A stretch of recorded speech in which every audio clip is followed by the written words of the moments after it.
Казахстана. Дважды пострадавших увозили со льда на носилках, а за форвардом о мяче Сергеем Шумаковым гости и вовсе устроили форменную охоту. Тем не менее, «Авангард» не дрогнул и увеличил свое преимущество в серии.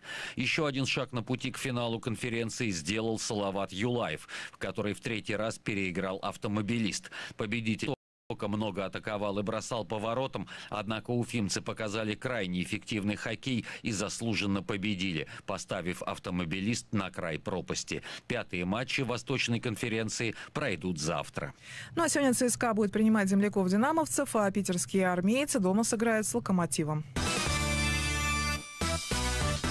В течение выпуска напомню официальный курс доллара на сегодня: 64 рубля 28 копеек, евро 72 рубля 94 копейки. И о погоде. В Москве сейчас плюс 2 градуса, давление 750 миллиметров ртутного столба, относительная влажность воздуха 80%. Днем обещают плюс 3-5 градусов, возможно, небольшие осадки. Марина Старостина, служба информации, «Эхо Москвы».